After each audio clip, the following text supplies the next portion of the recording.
Praise the Lord. ஆண்டவருடைய நாமத்துக்கு மகிமை உண்டாவதாக. Praise the Lord. Glory be to the name of the Lord. மீண்டும் இந்த காலையிலே தேவனுடைய சமூகத்திலே நாம் காணப்பட, அவருடைய வார்த்தையை நாம் கேட்க தியானிக்க கர்த்தர் நமக்கு செய்த இந்த கிருபைக்காய் கர்த்தரை நான் மனப்பூர்வமாய் ஸ்தோத்திரிக்கிறேன். I thank God for giving us grace to come to His presence once again in this morning hour to meditate the word of God. நம்முடைய தேவன் ரொம்ப நல்லவர். Our God is good. அவருடைய கிருபை நமக்கு போதுமானது. And His grace is sufficient for us. அவருடைய வார்த்தை நம்மை உயிர்ப்பிக்கிறது. His word revives us. அவருடைய நல்ல வார்த்தைகளால் சத்தியத்தினால் இன்றைய கர்த்தர் நம்மை பலப்படுத்துவாராக. May the Lord strengthen us using your word and His truth today. ஆண்டவருடைய முகத்தை இன்றைக்கு ஜெபத்தோடு நாம் நோக்கி பார்ப்போம். Let us seek the face of the Lord with a prayer.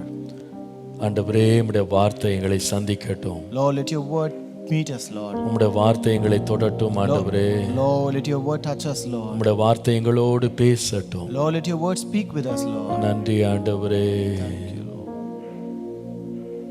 சத்திய வேதம் பக்தரின் கீதம், சுத்தர்கள் போகும் பாதையின் தீபம், உத்தம மார்க்கம் காட்டும் சத்திய வேதம். எத்தனை துன்பம் துயரம் வந்தும் பக்தனை தேற்றிடும் ஔஷதம். எத்தனை துன்பம் துயரம் வந்தும் பக்தனை தேற்றிடும் ஔஷதம் சத்திய வேதம்.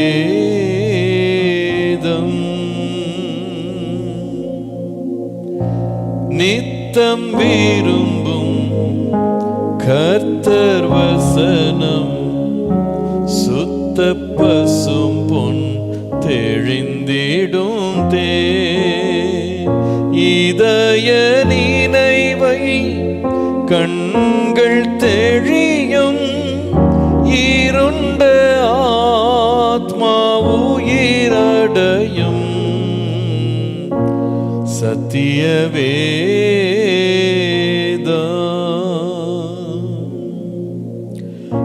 பேதைகளிடம் ஞானம் அருளும் வேத புத்தகம் மேன்மை தரும். இரவும் பகலும் இதன் தியானம், இனிமை தங்கும் தனிமையிலோ சத்திய வேதம்.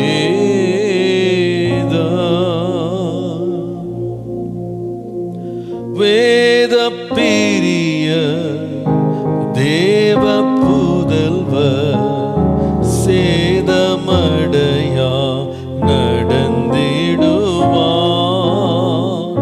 இலைகள் உதிரா மரங்கள் போல இவர்கள் நல்ல கனி தருவா சத்திய வேதம்.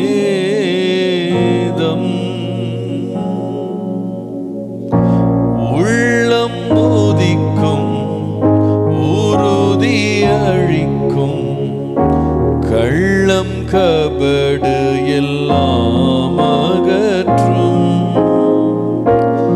கடிந்து கொள்ளும் கரைகள் போக்கும், கனமடைய வழி நடத்தும்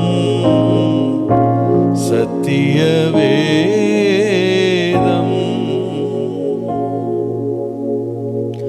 கர்த்தர் வசனம் நல்ல சம்மட்டி, கண்மலையையும் நொறுக்கிடுமே.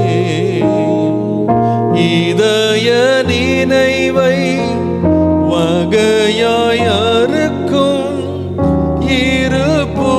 இருபுறமும் கருக்குள்ளதே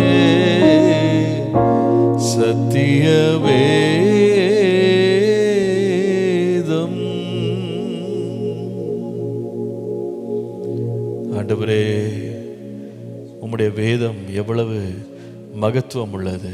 Lord, your word is so great to us, Lord. உம்முடைய வேதம் எவ்வளவு மகிமை நிறைந்தது. Lord, how glorious is your word, Lord. உம்முடைய வேதம் எவ்வளவு வல்லமை உள்ளது. How powerful is your word, Father. உம்முடைய வேதம் எவ்வளவு ஆசீர்வாதங்களை, பாக்கியங்களை எங்களுக்கு கொண்டு வருகிறது. Lord, how many blessings and privileges do they fetch to us, Lord. ஆண்டவரே, உம்முடைய வேதம் இன்பமானது. ஆண்டவரே, Lord, your word is so sweet, Lord. உம்முடைய வேதம் எங்களுக்கு போதுமானது. Your word is sufficient to us, Lord. எங்களை திருப்திப்படுத்துகிறது. It satisfies us, Lord. எங்களுடைய வாழ்க்கையை கட்டி எழுப்புகிறது. ஆண்டவரே, Lord, it builds our life, Father. எங்களை சுத்திகரிக்கிறதப்பா. Lord, it sanctifies us, Lord. உம்மை போல் எங்களை மாற்றுகிறது. ஆண்டவரே, Lord, it changes us like you, அந்த Lord. வேதத்திற்கு முன்பாக நாங்கள் இந்த காலையிலே தனிப்பட்ட விதமாக, குடும்பமாக, பல இடங்களிலிருந்து, உலகம் எங்கும் இருந்து இந்த வார்த்தைகளை நாங்கள் கேட்டுக்கொண்டிருக்கிறோம் அப்பா. Lord, today, Lord, we are listening to your word, Lord, personally, individually, as family, and from all the parts of this world, Lord. ஆண்டவரே, உம்முடைய ஆவியானவருடைய துணை இல்லாமல்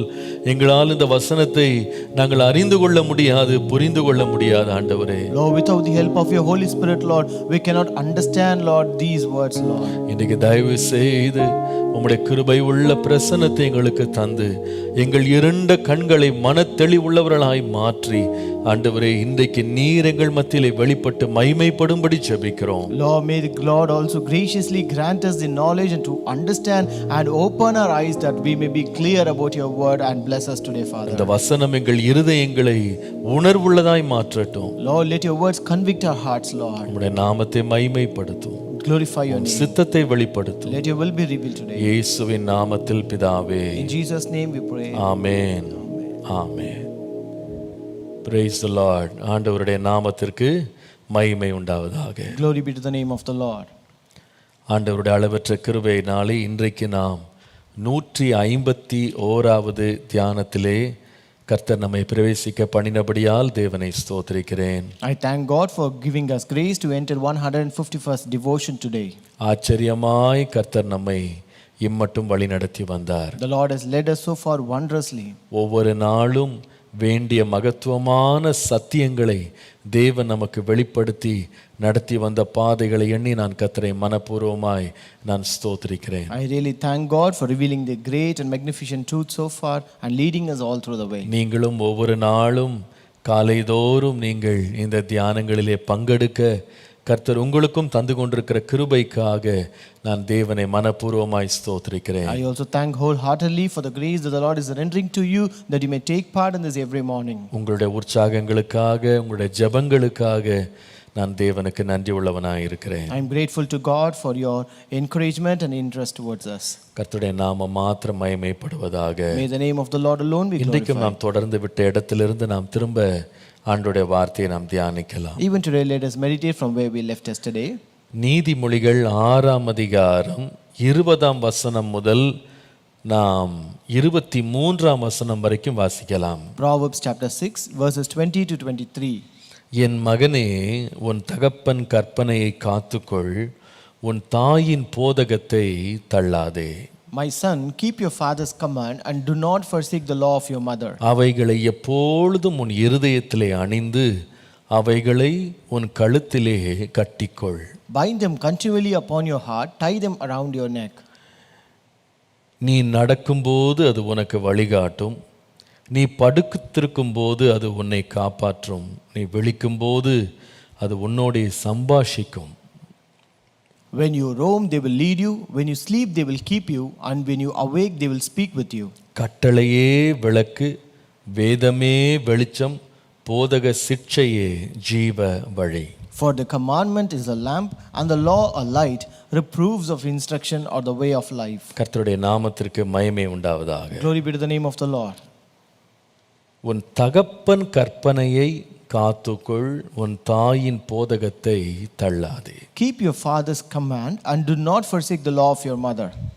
நம்முடைய தேவன் நம்மோடு இடைபடும்போது ஒரு தகப்பனை போல, ஒரு தாயை போல நம்மோடு இடைபடுகிறார். When the Lord ministers with us, he ministers to us like a father and a mother.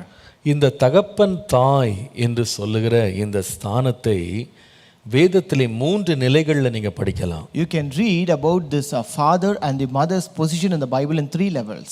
ஒன்று, நாம் இயற்கையாக இயல்பாக அறிந்திருக்கிற நம்மை பெற்ற தகப்பன் தாய் என்ற நிலையில் இருக்கிறவர்கள் கண்ணோட்டத்தில் நீங்க அதை பார்க்கலாம். So number 1, you can see it is in the perspective of our biological father and mother who have given birth to us. ரெண்டாவது, இந்த தகப்பன் தாய் என்பவர்கள் யார் என்று சொன்னால், ஆவிக்குரிய ரீதியிலே நம்மை கர்த்தருக்குள்ளே வழிநடத்துகிற ஆவிக்குரிய பெற்றோர் அல்லது போதகர்கள். Number 2, the father and the mother who are in the position of a spiritual father and mother, that is the pastors in the church. ஆகவேதான் அப்போஸ்தலனாகிய பவுல் சொல்லும் பொழுது, ஒரு தகப்பன் புத்தி சொல்லுகிறது போல நான் உங்களுக்கு சொன்னேன் என்று சொல்லுவார். ஒரு தாயை போல உங்களை சுவிசேஷத்திலே நான் பெற்றேன் என்று அவர் சொல்லுவார். That's why when Paul says, he says that I exhort you like a father to a son, and I also have given birth to you like a mother in the gospel. இது இரண்டாவது நிலை, ஆவிக்குரிய பெற்றோர் அல்லது போதகர்கள், மேய்ப்பர்கள் என்ற நிலையில் இருக்கிறவங்க. So this is the second level, which is the spiritual father and mother, and they are the pastors or apostles. மூன்றாவது ஒரு நிலையில தகப்பன் தாய் என்கிற போதகம் எங்கிருந்து வருகிறது என்றால், தேவனே நமக்கு ஒரு தகப்பனும் தாயுமாய் இருக்கிறார். The third level of instruction that comes to us in the form of father and mother is from God. கர்த்தர் தகப்பனை போல நான் உன்னை சுமப்பேன் என்று சொல்லுகிறார். The Lord says, I will bear you and carry you like a father. தாயை போல தேற்றுவேன் என்று சொல்லுகிறார். He says, I will comfort you like a mother. தகப்பனும் தாயும் உன்னை கைவிட்டாலும் நான் உன்னை சேர்த்து கொள்வேன் என்று கர்த்தர் சொல்லுகிறார். The Lord says, though your father and mother forsake you, I will gather you. So நம்ம வாழ்க்கையில இந்த 3 நிலைகளிலேயும் நம்ம ஆலோசனைகளை பெறுறோம். So we get all the counsels in these 3 levels of our life. இது எல்லாவற்றுக்கும் ஊற்று யாருன்னா தேவன் தான். So the spring or the very root of all these things is Lord alone. எல்லாத்திலும் உன்னதமானவர் தேவன் தான். So the divine and the primary of all these things is the Lord alone. எல்லாருடைய போதகமும் எல்லாருடைய கற்பனையும் ஆலோசனையும் கைவிட்டாலும் கர்த்தருடைய ஆலோசனை என்றென்றைக்கும் நிலைத்திருக்கும். Though the counsel and instruction of everyone may forsake us, but the instruction and the counsel of the Lord prevails forever. சில வேளை நம்முடைய பெற்றோரை பார்த்து அவர்கள் பொல்லாதவர்கள் என்று சொல்லுகிற நிலையில பெற்றோர் மாறினாலும் தேவன் உத்தமராக வேற்றுமை நிழலற்றவராக அவர் இருப்பார். Though sometimes we may have to call our parents as evil parents,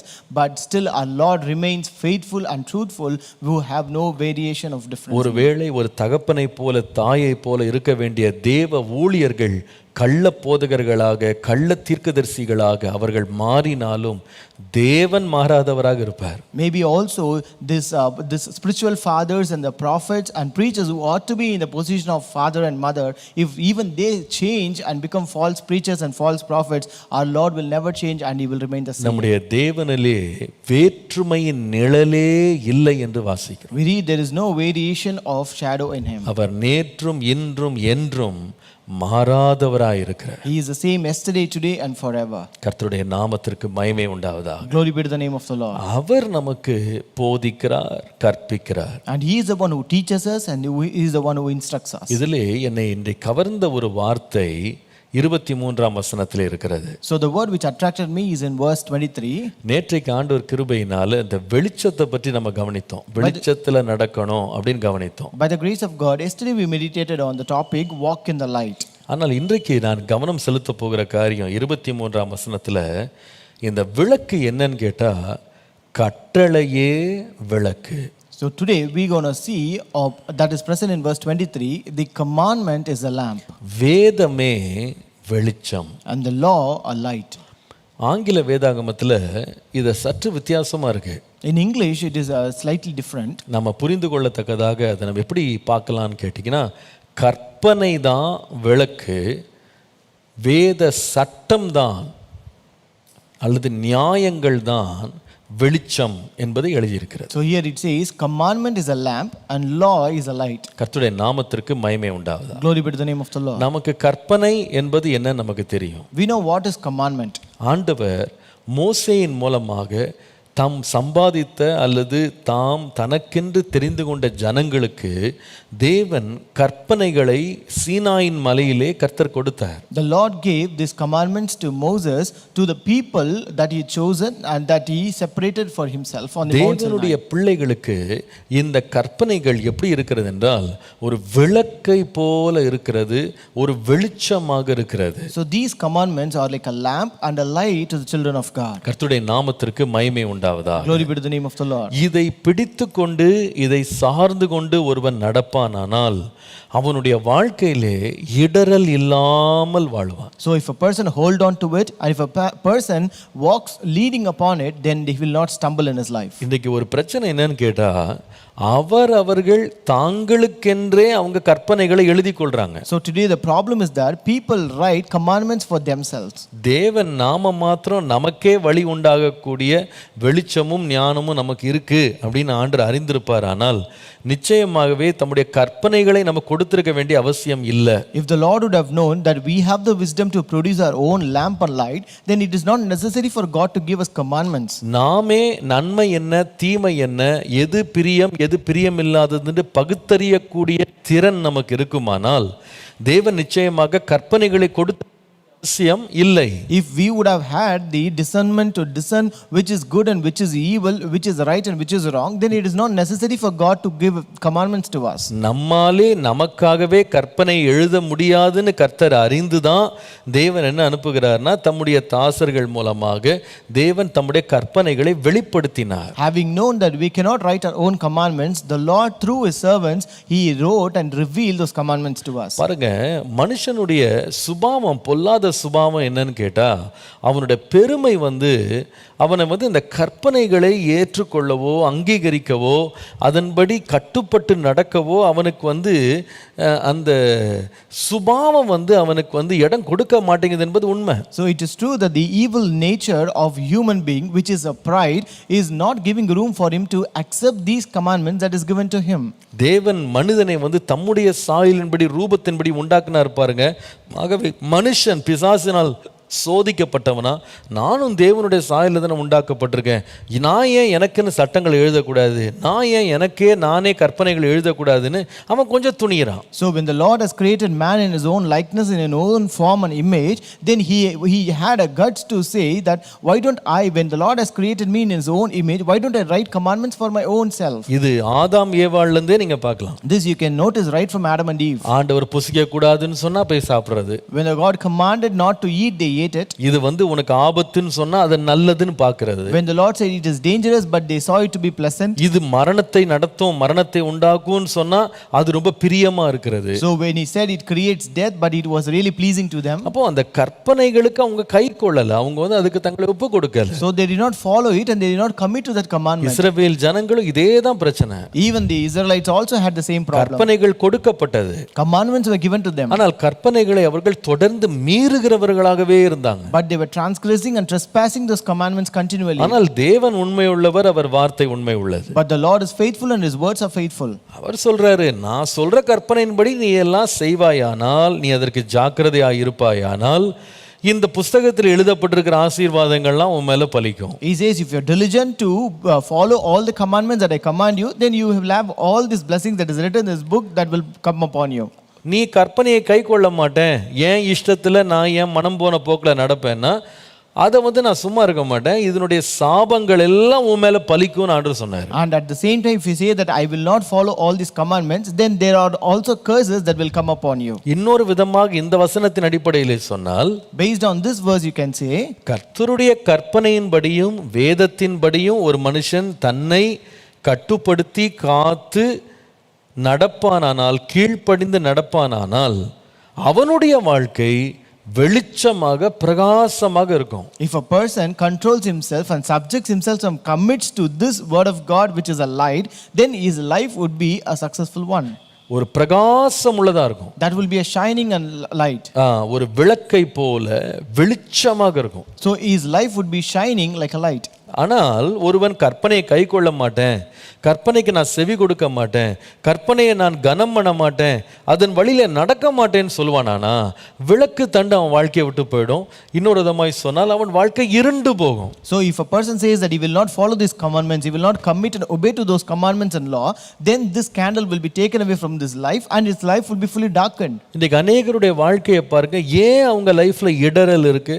So look at the life of many people. Why do they stumble in their life? ஏன் அவங்க வாழ்க்கையில பலவிதமான வேதனைகளை அவங்க அனுபவிக்கிறாங்க? Why do they experience so much of pain and problems in their life? ஏன் அவர்கள் வாழ்க்கையில மகிழ்ச்சியை இழந்து போறாங்க? Why do they lose joy in their life? தங்களுடைய வாழ்க்கையை தேவனுடைய கற்பனையின்படி அவங்க வாழ சமர்ப்பித்திருப்பார்களானா, தேவன் அவர்களுக்கு கொடுத்த எந்த ஆசீர்வாதமும் அவர்களுக்கு வேதனையா இருக்கவே இருக்காது. If they would have committed their life to the commandments of God, surely no blessings of the Lord would have been painful to them. இந்த புஸ்தகத்தில் எழுதப்பட்டிருக்கிற அத்தனை ஆசீர்வாதங்களும் அவர்கள் மேல் வந்து சேரும். All the blessings that is written in this book will come upon them. ஆனா ஒரு மனிதன் தன்னோட வாழ்க்கையில் எந்த பகுதியில் வேணா இருக்கலாம், அது தனிப்பட்ட வாழ்க்கையா இருக்கலாம், குடும்பமா இருக்கலாம், வேலையா இருக்கலாம், அவனுடைய ஊழியமா இருக்கலாம், எல்லாத்துலேயும் கர்த்தருடைய கற்பனையின்படி நான் நடக்க மாட்டேன், எனக்குன்னு ஒரு கற்பனையை நானே எழுதி கொள்ளுவேன், தேவனுடைய சத்தத்துக்கு செவி கொடுக்க மாட்டேன்னு சொல்லி முரணா நிற்கும் போது பாருங்க,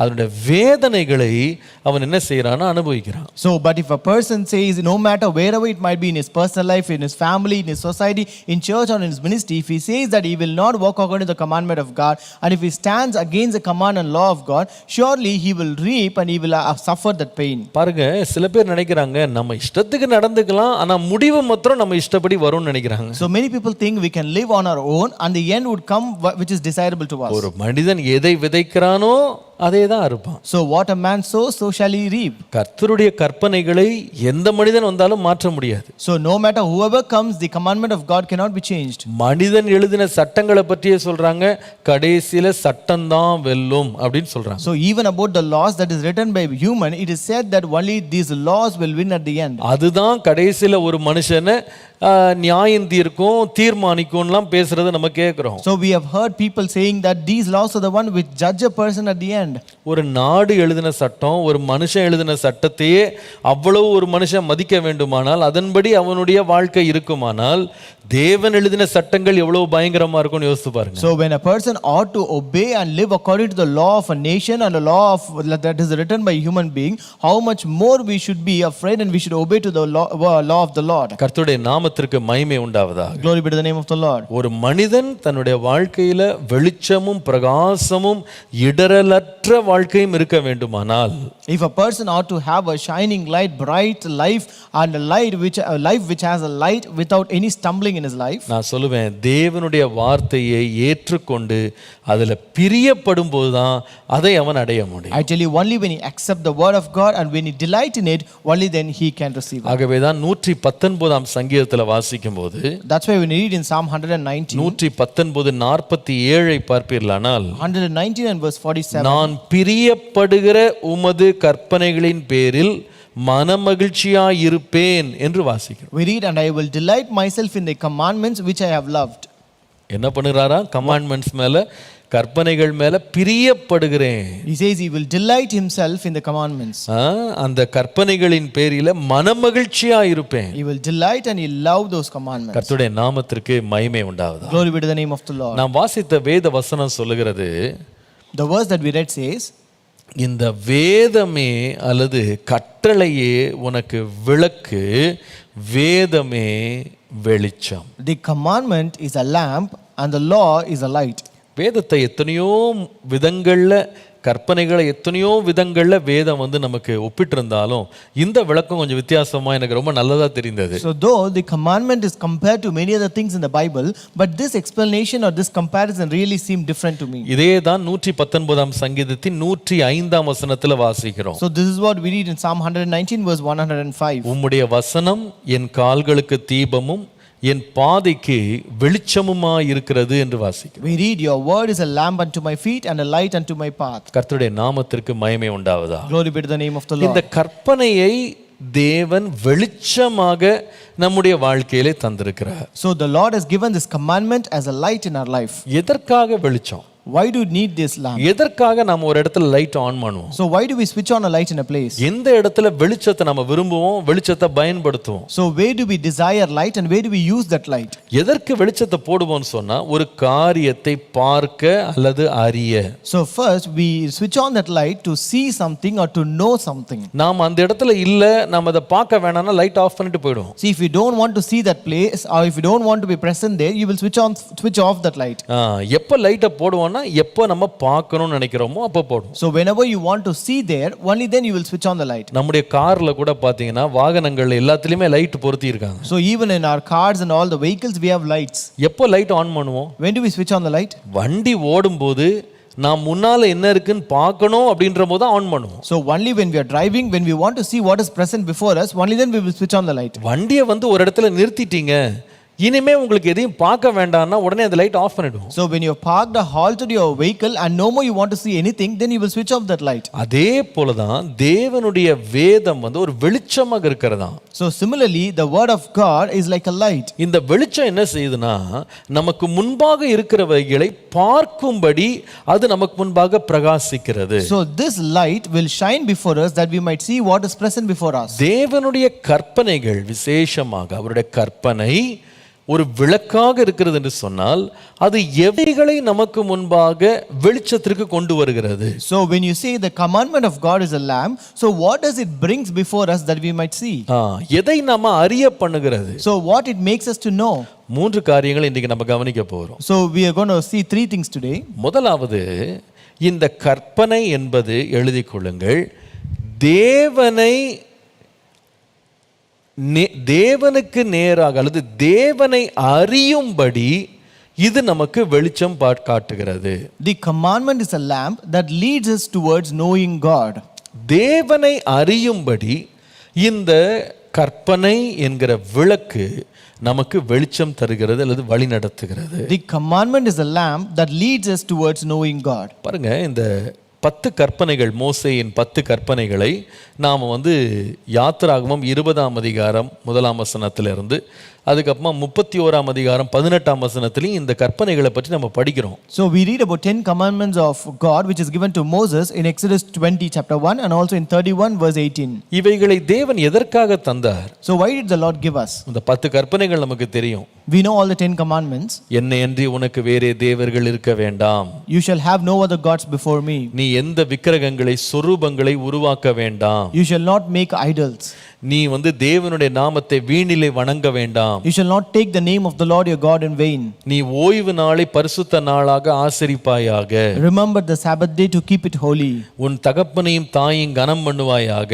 Honor your father and your mother. கொலை செய்யாதிருப்பாயாக. You shall not murder. விபச்சாரம் செய்யாதிருப்பாயாக. You shall not commit adultery. களவு செய்யாதிருப்பாயாக. You shall not steal. உன்னுடைய அயலானுக்கு விரோதமாக பொய் சாட்சி சொல்லாதிருப்பாயாக. You shall not bear false witness against your neighbor. பிறனுடைய ஒன்றையும் இச்சியாதிருப்பாயாக. You shall not covet others. இந்த 10 கற்பனைகள் ஆண்டவர் கொடுத்தாரு. So the Lord gave these 10 commandments. எதற்காக இந்த கற்பனை? Why did the Lord give these இந்த commandments? கற்பனை எதன் மேல் வெளிச்சம் வீசுகிறது? So these commandments shine light upon what? இந்த கற்பனையினால எதை நாம் அறிந்து கொள்கிறோம்? What do we know through these commandments? முதலாவது, தேவன் யார், அவர் எப்படிப்பட்டவர், அவருடைய நியமனங்கள் என்ன, அவருடைய இருதயம் எப்படிப்பட்டது என்பதை அறிந்து கொள்ளுகிற வெளிச்சத்தை இந்த கற்பனைகள் நமக்கு தருகிறது. So these commandments first throw a light that helps us to know God, who is a God, who and what he is and what are his ordinances and laws.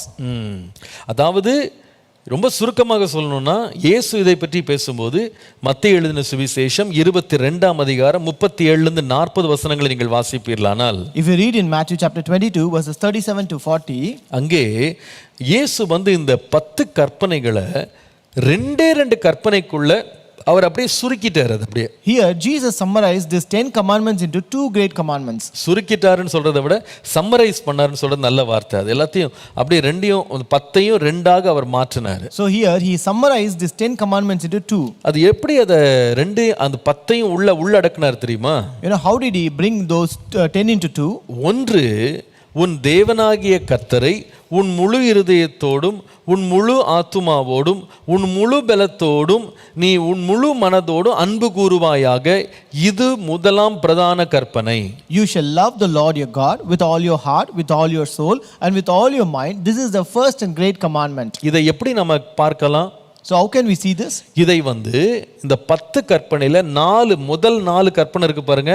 இதை 4ஐயும் ஒண்ணா பிளஸ் பண்ணி ஆட் பண்ணீங்கன்னா is equal to உன் தேவனாகிய கர்த்தரை அன்பு கூறுவாயாக. So if you add the first 4 commandments of the 10 commandments and if you equal to this one, this actually gives the first commandment. It's a sum of all the first 4 commandments. அது எப்படின்னா முதல் கற்பனை என்னது? உனக்கு வேறே தேவர்கள் இருக்க வேண்டாம், நீ விக்கிரகங்களை உண்டாக்க வேண்டாம், உன் தேவனை நாமத்தை வீணிலே வழங்க வேண்டாம், ஓய்வு நாளை பரிசுத்த நாளாய் ஆசரி, தேவனுக்கென்று பரிசுத்தமாயிரு. இதெல்லாம் பார்த்தீங்கன்னா உன் தேவனாய கர்த்தரை எப்படிலாம் நீ அன்பு கூறலாம், அதை 4ஐயும் ஒண்ணா சேர்த்து ஒரே கற்பனையாக ஆண்டவர் சொன்னார். So the 4 first commandments which says you shall have no other gods before me, you shall not make idols, you shall not take the name of the Lord your God in vain, remember the Sabbath day to keep it holy. When you summarize these 4, you sum up and bring it as one commandment which says you shall love the Lord your God with all your heart, with all your soul and with all your mind. இப்போ மத்தேயு 22:39 வாசிக்கும்போது, if you read Matthew 22:39, இதற்கு ஒப்பாய் இருக்கிற இரண்டாம் கற்பனை என்னவென்றால் உன்னிடத்தில் நீ அன்பு கூறுவது போல பிறனிடத்திலும் அன்பு கூறுவாய் என்பதே. And the second is like it, you shall love your neighbor as yourself. On these 2 commandments hang all the law. அப்போ இந்த இரண்டாவது கற்பனை என்னன்னா, தேவன்ல அன்பு கூறுகிறது போல உன் அயலானை உன் பிறனை நீ அன்பு கூறு. So here it says you shall love your neighbor like you love yourself. இது சொல்ற இரண்டாம் கற்பனை. He says this is the second commandment. இது எவ்வளவு அழகா இருக்கு பாருங்க. How beautiful it is. நீங்க இந்த 10 கற்பனையில 5ஆம் கற்பனை முதல் 10ஆம் கற்பனை வரைக்கும் மொத்தத்தையும் கூட்டினீங்கன்னா இஸ் ஈக்குவல் டு இயேசு சொன்ன உன் அயலானை எப்படி அன்பு கூறணும். So the sum of commandments 5 to 10 is the second commandment of Jesus Christ. அது எப்படி நம்ம பார்க்கலாம்? How can we say that? 5 நீங்க அந்த 6 கூட்டி பாருங்களேன். You just sum up all those 6 commandments. என்னெல்லாம் கற்பனை அது? What are they? உன் தகப்பனையும் தாயையும் கனம் பண்ணு. Honor your father and mother. கொலை செய்யாத. You shall not murder. நீ விபச்சாரம் செய்யாத. You shall not commit adultery. திருடாத. You shall not steal. பொய் சாட்சி சொல்லாத. You shall not bear false witness. மற்றவனுடையதை இச்சியாத. You shall not covet your neighbor. இது எல்லாத்தையும் ஒண்ணா சேர்த்தீங்கன்னா என்னன்னா, உன் கூட இருக்கிற அயலான்ட்ட நீ எப்படி நடந்துக்கணும், அவங்களை எப்படி நீ அன்பு கூறணும். So when you sum up all these things, you will know how you have to love your neighbor and how you have to be with him. அப்போ ரொம்ப அழகா ஆண்டவர் என்ன பண்ணாருன்னா, எப்பா மெயினா 2 ஹெட்டிங் தான். ஒன்னு தேவன் அன்பு கூறு, இன்னொன்னு மனுஷன் அன்பு கூறு. So the Lord has brought only 2 headings. Just first is you have to love God, the second one you have to love your neighbor. 2 பாகமா பிரிக்கிறேன் இத. He separated it into 2. தேவன் அன்பு கூறதுல 4 கற்பனை கொடுத்திருக்கேன். So in loving God I have given you 4 commandments. மனுஷன் அன்பு கூறதுல நான் 6 கற்பனை கொடுத்திருக்கேன். In loving men I have given you 6 commandments. மொத்த சேர்த்தா 10. So totally 10 commandments. ஆனா இத 2 பெரிய பிரான்ச்ல கொண்டு வரலாம். So you can bring it under 2 great branches. பிரதான கற்பனை கீழ 4 உப கற்பனைகள், இரண்டாம் இணையான கற்பனை கீழ 6 உப கற்பனைகள். So 4 sub commandments under main commandment, greatest commandment, and then another 6 sub commandments under second great commandment. கர்த்தருடைய நாமத்திற்கு மகிமை உண்டாவதாக. Glory be to the name of the Lord. இப்போ இது எல்லாத்தையும் நீங்க பாத்தீங்கன்னா எதை பத்தி இது பேசுது அப்படின்னு கேட்டா, இதை விளங்கிக் கொள்றதுக்கு நீங்க ரோமர் 13ஆம் அதிகாரம் 9 முதல் 10க்கு வரணும். ரொம்ப அழகா அப்போஸ்தலனாகிய பவுல் இதை ரொம்ப பியூட்டிஃபுல்லா அதை விளக்குறாரு. So in order to understand what they speak about, you have to come to Romans chapter 13 verses 9 to 10. ரோமர் 13 9 முதல் 10 பாருங்களேன். Romans 13 verses 9 and 10. அதுல வாசிக்கிறோம், அவர் எழுதுறாரு, அன்பானது பிறனுக்கு பொல்லாங்கு 9ஆம் வசனத்திலிருந்து, எப்படி என்றால் விபச்சாரம் செய்யாதிருப்பாயாக, கொலை செய்யாதிருப்பாயாக, களவு செய்யாதிருப்பாயாக, பொய் சாட்சி சொல்லாதிருப்பாயாக, இச்சியாதிருப்பாயாக என்கிற இந்த கற்பனைகளும் வேறே எந்த கற்பனையும் உன்னிடத்தில் நீ அன்பு கூறுவது போல பிறனிடத்திலும் அன்பு கூறுவாயாக என்கிற ஒரே வார்த்தையிலே தொகையாய் அடங்கி இருக்கிறது. For the commandments, you shall not commit adultery, you shall not murder, you shall not steal, you shall not bear false witness, you shall not covet, and if there is any other commandment, all are summed up in this saying, namely, you shall love your neighbor as yourself. இப்போ 10ஆம் வசனம் பாருங்க, ரொம்ப பியூட்டிஃபுல்லா அதை சொல்றாரு. Verse 10 says, அன்பானது பிறனுக்கு பொல்லாங்கு செய்யாது, ஆதலால் அன்பு நியாய பிரமாணத்தின் நிறைவேறுதலாய் இருக்கிறது. Love does no harm to a neighbor, therefore love is the fulfillment of the law. ரொம்ப அழகா கொண்டு வந்துட்டாரு. It is very beautiful. என்ன சொல்றாருன்னா, இங்க பாருங்கப்பா, இயேசு என்ன பண்ணாருன்னா, இந்த 10ஐயும் ரெண்டா பிரிச்சாரு. So here he says Jesus has divided these 10 commandments into two. Pavul இந்த ரெண்டையும் ஒண்ணா அப்படியே சேர்க்கும் போது அவர் சொல்றாரு, ஒன்றை கவனிச்சுக்கிடுங்க, இந்த பிரமாணத்துல எந்த பிரமாணம் எடுத்துக்கிட்டீங்கனாலும் ஒரே ஒரு கருப்பொருள் தான் இதுக்குள்ள இருக்கு. அது என்னன்னு கேட்டா அன்பு. So here Paul says, when he summed up both, he says that there is only one thing that forms the main context of this, that is love. இந்த அன்பு தான் இந்த கற்பனைகளினுடைய ஆதாரம், அடித்தளம், அதுதான் அதனுடைய அஸ்திபாரம். So this love is the base or the foundation of all the law. இப்போ அன்புனா என்ன? So what is this love? தேவன் அன்பா இருக்கிறார். God is love. கவனிச்சிங்களா இப்போ எப்படின்னு? Did you notice அப்போ இந்த கற்பனை அப்படின்றது என்ன அப்படின்னு கேட்டா, இது தேவனுடைய தன்மை என்ன அப்படின்னு மனிதன் விளங்கி கொள்ள அது நமக்கு வெளிச்சம் காட்டுகிறது. So what is this commandment? It is a lamp that throws light that we may understand and know the character of God. நான் உங்களுக்கு புரியுதுன்னு நினைக்கிறேன். I think you can understand. கற்பனைகள் ஒரு விளக்கு. This commandment is a lamp. இந்த கற்பனை, இந்த விளக்கு எதன் மேல வெளிச்சம் வீசுது?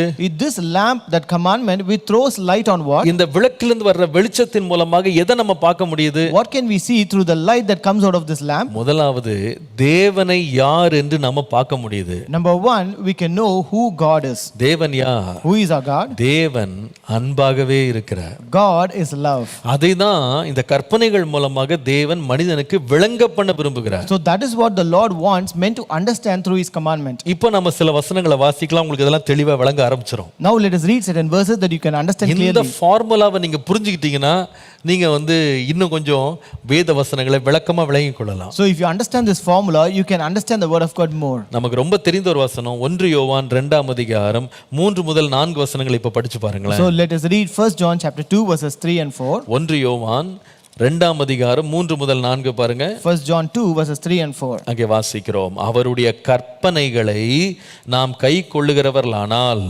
அவரை அறிந்திருக்கிறோம் என்பதை அதனால் அறிவோம். புரிஞ்சிருச்சா உங்களுக்கு இப்போ? Now by this we know that we know him if we keep his commandments. அப்ப கற்பனை எதுக்கு?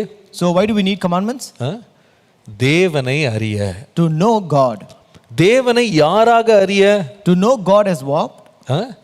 அவர் அன்புள்ளவர் என்பதை அறிய. To know that God is loving. இப்ப அடுத்த வசனம் பாருங்களேன். Look at next verse. 4ஆம் வசனம். Verse 4.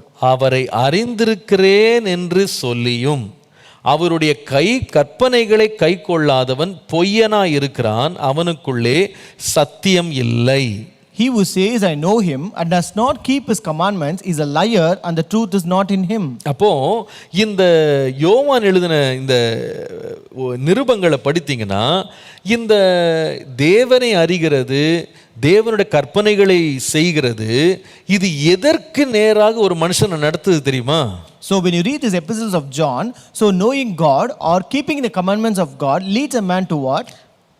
தொடர்ந்து நீங்க வாசித்து கொண்டே வருவீர்களானா நீங்கள் 5ஆம் வசனம் பாருங்க. இப்போ if you continue to read verse 5, அவருடைய வசனத்தை கை கொள்ளுகிறவனிடத்தில் தேவ அன்பு மெய்யாக பூரணப்பட்டிருக்கும். But whoso keepeth his word, in him verily is the love of God perfected. கர்த்தருடைய நாமத்திற்கு மகிமை உண்டாவதாக. Glory be to the name of the Lord. அப்போ இது எப்படி நடத்துது பாருங்க. கற்பனை அறிந்து கொள்வாயானால் தேவனை அறிந்து கொள்வாய். So if you know the commandment, then you will know God. தேவனை அறிந்து கொள்வாயானால் தேவன் அன்பாய் இருக்கிறார் என்பதை அறிந்து கொள்வாய். If you know God, then you will know that God is loving. அவரை அறிய அறிய அறிய நீயும் யாரா மாறிடுவனா?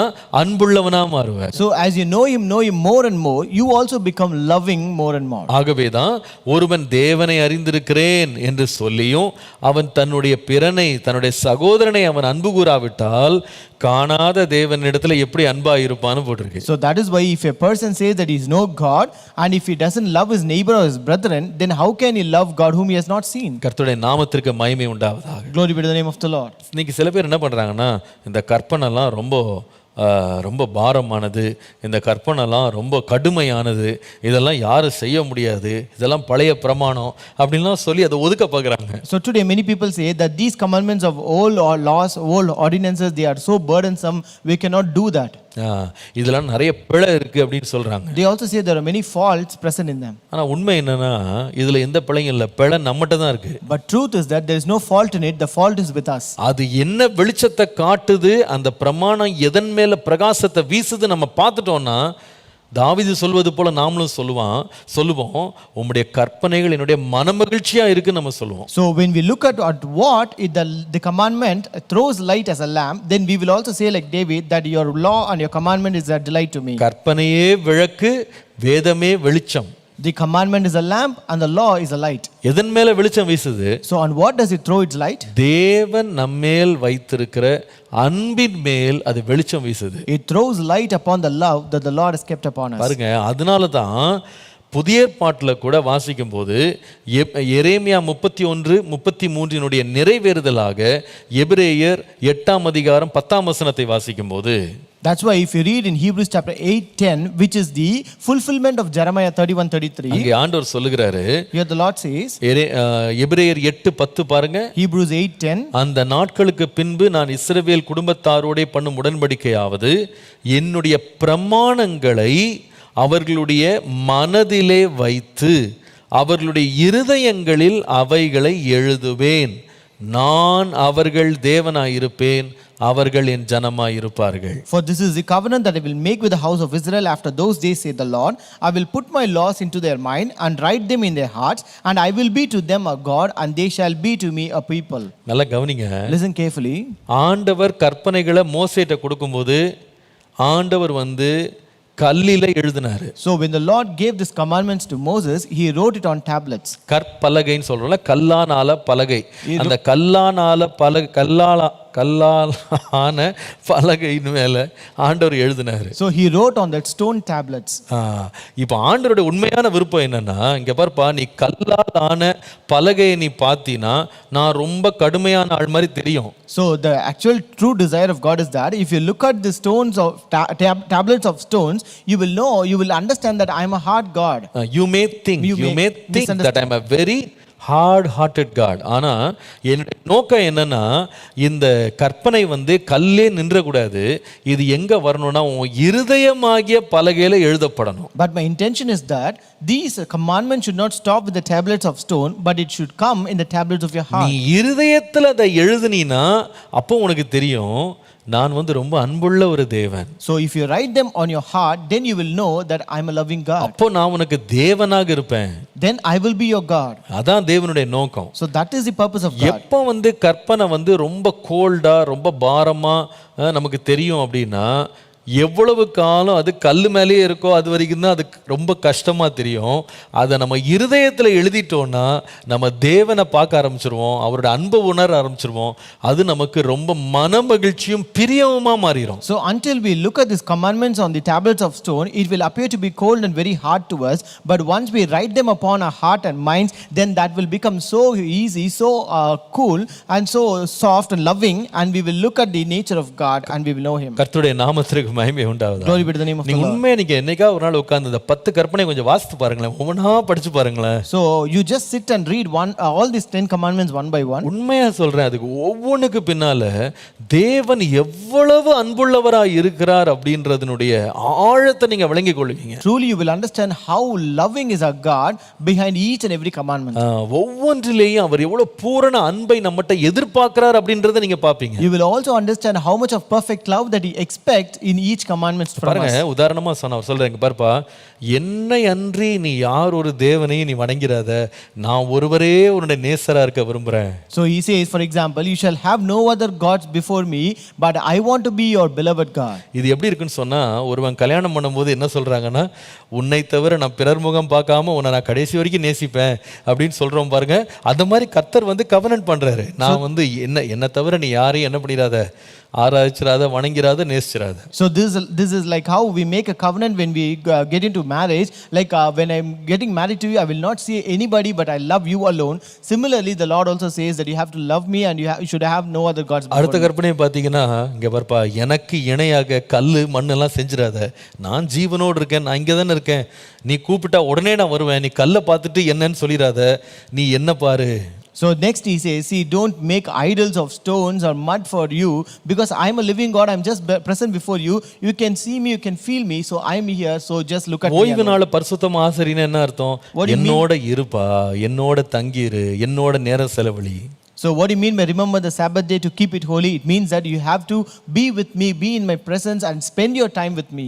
கொலை செய்யாதிருப்பாயாக, விபச்சாரம் செய்யாதிருப்பாயாக, திருடாதிருப்பாயாக, பொய் சாட்சி சொல்லாம இரு, நீ பிறனுடைய பொருளை இச்சியாதன்னா அர்த்தம் என்ன?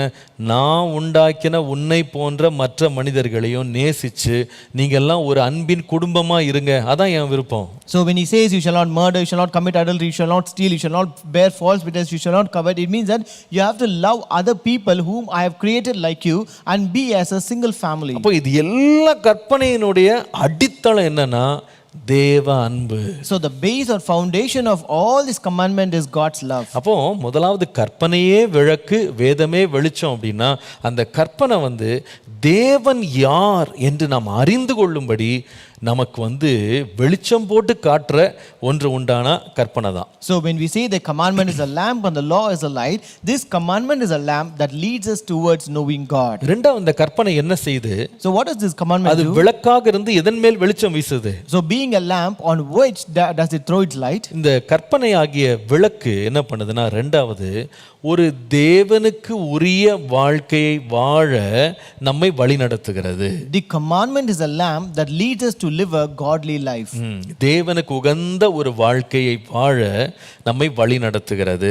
The commandment is a lamp that leads us to live a godly life. இதை உணர்ந்த யோவான் சொல்லுவாரு, John having realized this he says, 1 யோவான் 5ஆம் அதிகாரம் 3ஆம் வசனம் பாருங்க. 1 John chapter 5 and verse 3. 1 யோவான் 5:3. 1 John chapter 5 verse 3. நாம் தேவனுடைய கற்பனைகளை கைக்கொள்ளுவதே அவரிடத்தில் அன்பு கூறுவதாம், அவருடைய கற்பனைகள் பாரமானவைகள் அல்ல. For this is the love of God, that we keep his commandments, and his commandments are not burdensome. எப்படி? How it is? இந்த கற்பனைகள் எப்படி இல்லையா? How are these commandments? பாரமானவைகள் அல்ல.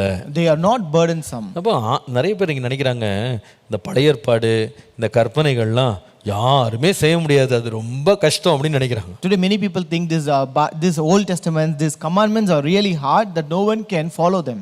நம்முடைய தேவன் சுமக்க முடியாதவைகளை நம்ம மேல சுமத்துகிற தேவனே கிடையாது. Our God doesn't give us a burden that we cannot carry. அவர் எதற்காக கொடுத்தார்னா நாம் அவருக்கு பிரியமாய் வாழும்படி தேவன் இந்த கற்பனைகளை கொடுத்தார். So the Lord gave these commandments that we can live a godly life that is pleasing to him. இன்னைக்கு நிறைய பேர் இந்த புது உபதேசங்கள்லாம் இந்த பழைய ஏற்பாடையே ஏதோ ஒரு சபிக்கப்பட்ட ஒரு புஸ்தகமாக, ஏதோ பாரமான ஒரு புஸ்தகமாக, வேண்டாத ஒரு பகுதியாக நிறைய பேர் காமிக்க ஆரம்பிச்சிட்டாங்க. So today because of these new doctrines that come into a picture, they have shown this Old Testament as a cursed book, as some book which is very burdensome, something which we have to avoid it. இன்னைக்கு நிறைய பிரசங்கங்கள் பாருங்க, பழைய ஏற்பாட்டை வாசிக்காதீங்கன்றாங்க. வாசிக்காதீங்க, அதை பத்தி நீங்க கவலைப்படாதீங்க. In many sermons they say you don't read those Old Testament, you don't give attention to that. பழைய ஏற்பாட்டை நீங்க பிரசங்கம் பண்ணாதீங்க. They say you don't preach Old Testament. அதுக்கு முக்கியத்துவம் கொடுக்காதீங்கன்னு சொல்றாங்க. They say you don't give importance to them. அவங்களுக்கு சரியான தேவனுடைய விளக்கம் இல்லாததுனால அவங்க என்ன சொல்றாங்கன்னா இந்த பழைய ஏற்பாடுலாம் ரொம்ப கஷ்டங்க, யாருமே செய்ய முடியாது, அதனால தான் கர்த்தர் கேன்சல் பண்ணிட்டு புதிய ஏற்பாடு எழுதி இருக்கிறாருன்னு நினைக்கிறாங்க. So just because they don't have the clear picture and explanation of God, they say that the Lord has cancelled the Old Testament and he has given the New Testament. அதற்கு அடிக்கடி அவங்க மேற்கோள் காட்டுறது என்னன்னு சொன்னா பவுலுடைய வார்த்தைகள் அங்கும் இங்கும் எடுத்துட்டு பாருங்க அவர் இப்படி சொல்லிட்டார் அப்படி சொல்லிட்டாருன்னு சொல்றாங்க. So in order to prove that, they also highlight the words of Paul here and there and say that see Paul has also said this here and there. ஆனால் நீங்கள் உண்மையில பாத்தீங்களானா அப்போஸ்தலனாகிய பவுல் இந்த பழைய ஏற்பாட்டின் பிரமாணங்களை ரொம்ப ஒசத்தியாக அவர் காமிக்கிறார், ரொம்ப ஒரு உச்சிதமானதாக உன்னதமாக காமிக்கிறார். So but truly to say, this apostle Paul shows these laws of the Old Testament as divine and greater ones. நான் உங்களுக்கு சில உதாரணங்களை காட்டுறேன் பாருங்க. I will show you a few examples. ரோமர் 7ஆம் அதிகாரம் 12ஆம் வசனத்துக்கு நீங்கள் வருவீர்களானால், if you come to Romans 7:12, இந்த பிரமாணங்களை கற்பனைகளை குறித்து அப்போஸ்தலனாகிய பவுல் விளக்குறதுக்கு பயன்படுத்த வார்த்தையை பாருங்களேன். look at the words that apostle Paul used to explain this law and commandments. 7:12 பாருங்க. 7:12, நியாய பிரமாணம் பரிசுத்தம் உள்ளதுதான் என்று அவர் சொல்லுகிறார். he says wherefore the law is holy. 7:14 பாருங்க. in 7:14 அவர் சொல்லுகிறாரு நியாய பிரமாணம் ஆவிக்குரியதா இருக்கிறது என்று சொல்லுகிறார். and he says that the law is spiritual. நான் சொல்லல, பவுல் தான் சொல்றார். it is Paul who says this. நியாய பிரமாணம் எப்படி இருக்கா? how is the law? முதல்ல பரிசுத்தம் உள்ளது. first it is holy. இன்னும் கூட அதே வசனத்தில் நீங்க படித்தீங்கன்னா 12ஆம் வசனத்துல அது நீதியா இருக்கிறது நன்மையா இருக்கிறதுன்னு சொல்றாரு. and also in verse 12 he says that it is just and good. ரெண்டாவது சொல்லுகிறார் இந்த நியாய பிரமாணம் ஆவிக்குரியதா இருக்கிறதுன்னு சொல்லுகிறேன். And next he says that law is spiritual. சரி, இது யாக்கோபினுடைய வார்த்தையை பாருங்களேன். அவர் என்ன சொல்றாரு பாருங்க. Look at the words of James. நீங்க யாக்கோபின் நிருபத்துக்கு வாங்களேன். Come to epistle of James. யாக்கோபு 2ஆம் அதிகாரம் 8ஆம் வசனம் பாருங்க. James 2:8. அங்கே யாக்கோபு இந்த நியாயப்பிரமாணத்தை பற்றி பேசும்போது when he speaks about this law, அவர் சொல்லுகிறாரு, வேத வாக்கியம் சொல்லுகிற ராஜரீக பிரமாணத்தை நீங்கள் நிறைவேற்றினால் நன்மை செய்வீர்கள். He says if you fulfill the royal law according to the scripture. என்ன ராயல் லா? அது ராஜரீக பிரமாணம். அது He says it is a royal law. அது ஏதோ அடிமைத்தனத்தின் பிரமாணம், அது ஏதோ பாவத்தின் பிரமாணம் போடல. ராயல் லா, ராஜரீக ஒரு பிரமாணம். It doesn't mention that it is a law of sin or law of slavery. It is a royal law. என்ன ராஜரீக பிரமாணம் என்னது? தேவனிடத்தில் அன்பு கூறு, உன்னில் அன்பு கூறுகிறது போல பிறனிடத்தில் அன்பு கூறு. அதான் ராஜரீக பிரமாணம். So what is that royal law? You have to love God and also love your neighbor as yourself. இந்த ரெண்டு என்னது? What are these two? 10 கற்பனை. So these are the 10 commandments. இது ரெண்டுக்குள்ள தான் அந்த 10 கற்பனை அடங்கி இருக்கு. So this is a summary of 10 commandments. இன்னொன்னையும் சொல்றேன். And I tell you one more. நீங்கள் இதே யாக்கோபு இந்த நியாயப்பிரமாணத்தை எப்படி காமிக்கிறார் பாருங்க. அவர் காமிக்கும் போது நீங்கள் 11 முதல் 12 வசனங்களை பாருங்களேன். If you read the same chapter verses 11 and 12. ஏனென்றால் விபச்சாரம் செய்யாதிருப்பாயாக என்று சொன்னவர் கொலை செய்யாதிருப்பாயாக என்றும் சொன்னார். ஆதலால் நீ விபச்சாரம் செய்யாமல் இருந்தும் கொலை செய்தாயானால் நியாய பிரமாணத்தை மீறினவனாவாய் சுய நீதி பிரமாணத்தினால் சுயாதீன பிரமாணத்தினால் நியாய தீர்ப்படைய போகிறவர்களாய் அதற்கேற்றபடி பேசி அதற்கேற்றபடி செய்யுங்கள். For here that said, do not commit adultery, said also do not kill. Now if thou commit no adultery, yet if thou kill, thou art become a transgressor of the law. So speak ye and so do, as that shall be judged by the law of liberty. இது என்னது இது? What is that? சுயாதீன பிரமாணம். It is a law of liberty. என்னெல்லாம் நல்ல பேர் கொடுத்திருக்காங்க பாருங்க. See what good titles they have given. ஒன்று பரிசுத்தமானது, நீதியானது, நன்மையானதுன்னு பவுல் சொல்றாரு. First Paul says it is holy, just and good. அதுக்கப்புறமா அது ஆவிக்குரியதுன்னு சொல்றாரு. And he says that it is spiritual. இந்த யாக்கோபு சொல்லும் பொழுது ராஜரீக பிரமாணம்ன்றாரு. When James says, he says is a royal law. சுயாதீன பிரமாணம்ன்றாரு. He calls it law of liberty. யோவான் அப்போஸ்தலன் இத பத்தி என்ன பேசுறாரு பாருங்க. So what does Apostle John speaks about this? நீங்கள் 1 யோவான் 5ஆம் அதிகாரம் 3ஆம் வசனம் வாங்க. 1 John 5 and verse 3. 1 யோவான் 5ஆம் அதிகாரம் 3ஆம் வசனம். 1 John 5:3.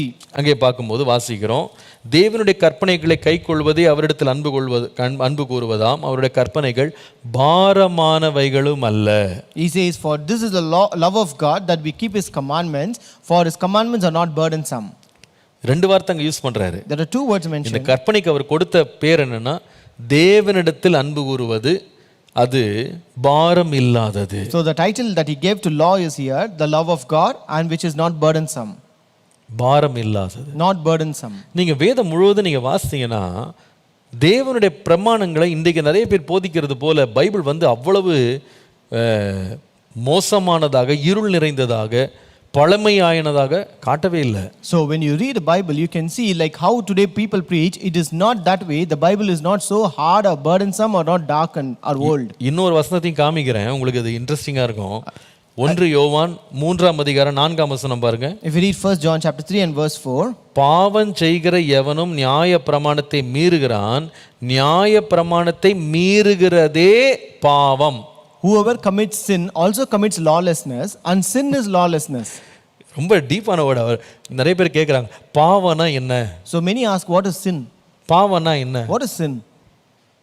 ஒரு சிம்பிளான எக்ஸ்பிளனேஷன் பைபிள்ல இருந்து கொடுக்கணும்னா, நியாய பிரமாணத்தை மீறுவதே பாவம். So if you want to give a simple explanation, lawlessness is sin. நீங்க நிறைய விளக்கங்கள் கேட்டிருப்பீங்க பாவத்தை பற்றி. You would have heard many explanation about this law, sin. பாவம் என்பது தேவன் வைத்த அந்த கோட்டை விட்டுட்டு மாறி போறது, அல்லது சேர வேண்டிய இடத்துல சேராம திரிஞ்சு போறது, தேவனுக்கு விரோதமா செய்யறது, அதெல்லாம் விட்டுருங்க. பைபிள்ல எழுதின கரெக்டான டெஃபினேஷன் பாவத்துக்கு என்னன்னு சொன்னா, நியாய பிரமாணத்தை மீறுவாயானால் அது பாவம். So many says that sin is something that we go away from the Lord, astray from God, just leave that. But the correct definition that is given in the Bible is that sin is lawlessness. ஆனா என்ன பிரச்சனை தெரியுமா? But what is the problem? இந்த நீதியான, பரிசுத்தமான, நன்மையான, மனுஷனுக்கு பிரயோஜனமான இந்த நியாயப்பிரமாணத்தை மனுஷன் தன்னுடைய வாழ்க்கையில் அவன் கடைபிடிக்கலை, அதுதான் பாவம். So the problem is that this law, which is holy, which is just, which is good, which is spiritual and royal, this is not being followed or kept by the man in his life. இந்த நியாயப்பிரமாணத்தின்படி செய்யாமல் பாவம் செய்ததற்கு பாவத்தினுடைய சம்பளமான மரணத்தை இயேசு தன்னுடைய சரீரத்தில் சுமந்தார். So just because we sin not fulfilling this law, Jesus carried that suffering of sin up on the cross. கர்த்தருடைய நாமத்திற்கு மகிமை உண்டாவதாக. Glory be to the name of the Lord. ஆனா கடைசி நாட்கள்ல கூட தேவனுடைய பிரியம் என்ன தெரியுமா? But even in the last days, what is the pleasing of God? மனிதன் அந்த பிரமாணங்களை செய்யாம மீறி அவன் மேல் வரவேண்டிய மரண தண்டனையை தான் சுமந்து கொண்டதுனால இப்போ தேவன் என்ன சொல்கிறார், நான் இங்கே பார்ப்பா, முன்னால் ஜனங்கள் கல்ல எழுதப்பட்ட நியாய பிரமாணத்தை செய்யாமல் போயிட்டான். ஆனால் என்னுடைய வாஞ்சை என்னென்னா, நம்ம எபிரேயர் 10:16-17 வாசித்தது போல் இந்த பிரமாணங்களை உன் இருதயத்தில் நான் எழுத விரும்புகிறேன். So the desire of God is that since he has carried the death, the wrath, the sentence that which we have to carry, so he desires, see, earlier it was written on tablets of stone, therefore people found it hard to accept. But now I want them to write it up their hearts and follow them. அதனுடைய அர்த்தம் என்னன்னு கேட்டா, what does it mean? நீ அதை எழுத்தா நீ பார்க்குற, you are looking at them as letters, ஆனா நீ கருத்தை பார்க்கறது இல்ல. but you are not looking at the moral. திரும்ப சொல்லட்டுமா? நியாய பிரமாணத்தின் எழுத்தை நீ பார்க்குற, நியாய பிரமாணத்தின் கருத்தை நீ பார்க்கறது இல்லை. you are looking at the letters of the law but not the moral of the law. எழுத்து கொன்னுரும், letters will kill you, ஆனா அதுல இருக்கிற ஆவி உன்னை உயிர்ப்பிக்கும். but the spirit that is present in it will revive you. உங்களுக்கு புரிஞ்சிருக்குன்னு நினைக்கிறேன். I think you can understand it now.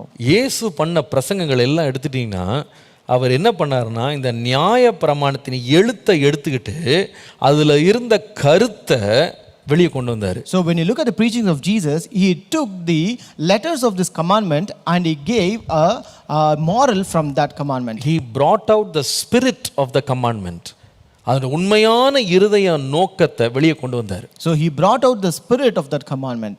அது எப்படி அழகாக விளக்குனாருன்னு கேட்டால், உதாரணமா அவர் சொல்லுகிற 2 உதாரணங்கள் எடுத்துட்டு வர்றாரு. ஒன்று, விபச்சாரம் செய்யாதிருப்பாயாக அப்படின்ற வார்த்தையை எடுத்துகிட்டு வந்துட்டு சொல்கிறாரு, ஆதி காலத்தில் உங்களுக்கு சொல்லப்பட்டது விபச்சாரம் செய்யாதிருப்பா, ஒரு பெண்ணோடு சேர்ந்து விபச்சாரம் செய்கிறதா விபச்சாரம் அப்படின்னு நீங்கள் அறிஞ்சிருந்தீங்க.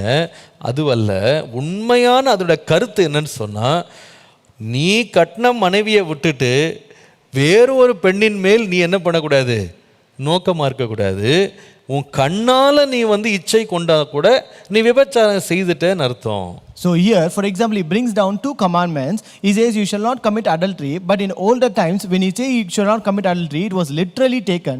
But here he says that even if you look at a woman with a lustful eyes, that is also called as adultery. அதாவது என்னன்னா, நீ எழுத்தை பிடிச்சிட்டு ஓகே செய்ய மாட்டேன் அப்படின்னா சரீர பிரகாரமாக நீ பாவம் செய்ய மாட்டேன்னு சொல்லி அதுக்கு பயந்துட்டு உட்காந்துருக்கிற. ஆனால் மனதில் அது எழுதாமல் வச்சுக்கிட்டு நீ மனதளவில், கண்ணின் அளவில், இச்சையின் அளவில் நீ பாவம் செஞ்சுக்கிட்டே தான் இருக்க. So he says literally you consider that a line as you shall not commit adultery, and you say that you have not committed adultery physically with your body, but whereas in your mind and your heart you are looking lustfully and you are still committing adultery in your mind and heart. இதை எப்படி சொல்லலாம்னா, பாவத்தை நீ சரீரத்தில் செய்யலை, ஆனால் பாவத்தை எந்நேரமும் உன் மனசுக்குள்ளே வச்சிருக்கிற.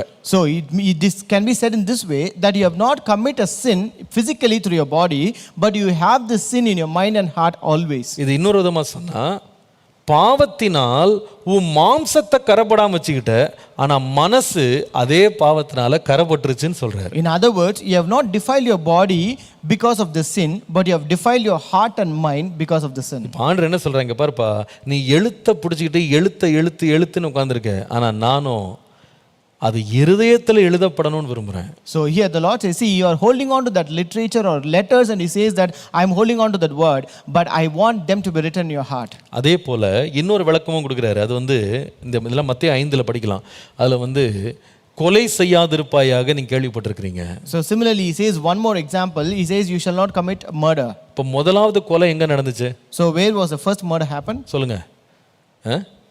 காயின் ஆபேலை கொலை பண்ணது. அதான் ஃபர்ஸ்ட் கொலை பைபிள்ல. The first murder was which the Cain killed Abel. இப்போ ஆண்டவர் கற்பனை கொடுக்கிறார், நீ கொலை செய்யக்கூடாது. Now the Lord gave a commandment, you shall not murder. அப்போ எல்லாம் கொலை செய்யக்கூடாது, கொலை செய்யக்கூடாது, கொலை செய்ய மாட்டேன், ஓகே, அப்படியே அந்த எழுத்தை பிடிச்சிக்கிட்டாங்க. So everyone hold on to that words and letters saying that okay, we will not kill, we will not murder. ஆனா ஆண்டவர் சொல்றாரு, நான் கொலை செய்யாதிருப்பாயாகன்னு சொல்லும்போது உன் சகோதரனை கொலை செய்யாம இருப்பாயாகன்ற ஒரே வார்த்தையோட நிறுத்தல. அதுக்குள்ள ஒரு கருத்து இருக்கு. என்னன்னா, உன் சகோதரனை நீ மதிகேடனே அப்படின்னு திட்டுற, அவனோட விரோதத்தை வச்சிருக்கிற.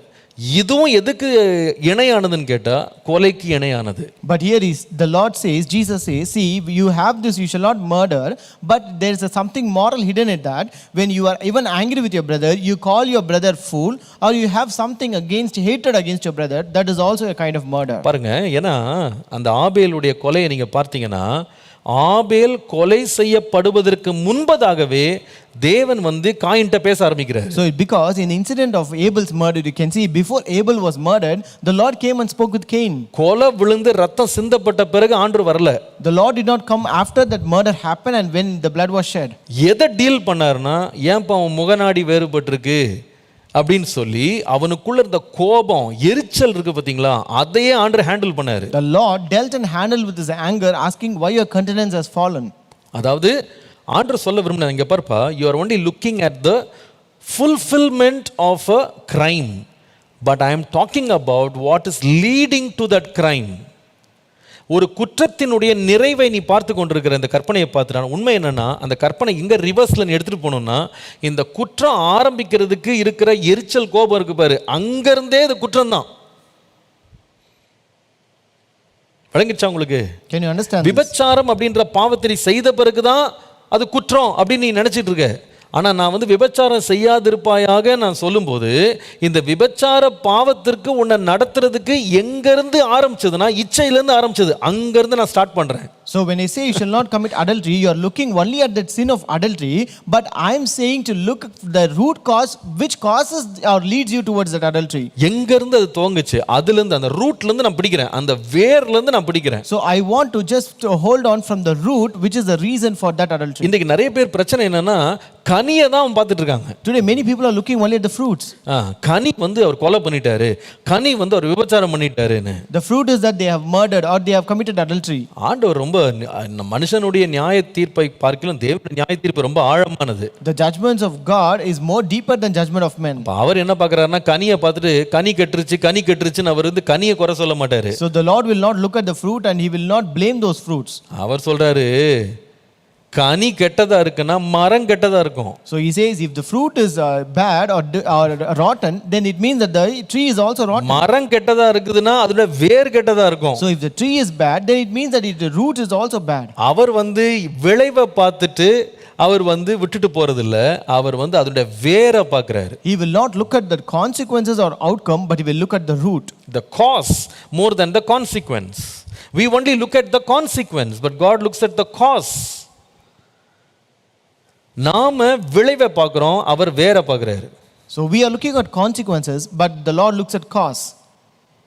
எதற்காக இந்த பிரமாணங்கள் கொடுக்கப்பட்டது? So why are these commandments given? மனுஷன் கான்சிக்வன்ஸை பிடிச்சிட்டான். ஓஹோ, நான் கொலை பண்ண மாட்டேன், நான் விபச்சாரம் பண்ண மாட்டேன். ஆனா அதனுடைய வேர் இருக்கு பாருங்க, பெண்ணை இச்சையோடு பார்ப்பது, சகோதரன் மேல் கோபமாக இருப்பது, இதை விட்டுறது, வேற வளர விடுறது, மரத்தை வளர விடுறது, கனி மட்டும் கவனிக்கிறது. So man just hold on to look at only the fruits alone or the consequences alone. They will not look at the cause, which is like the lust or the anger that they have. எதற்காக பிரமாணம்? Why are these commandments?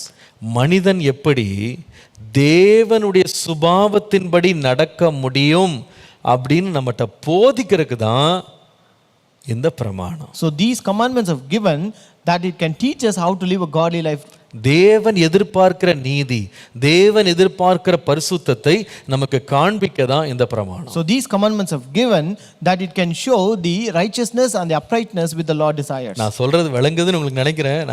I hope you are able to understand.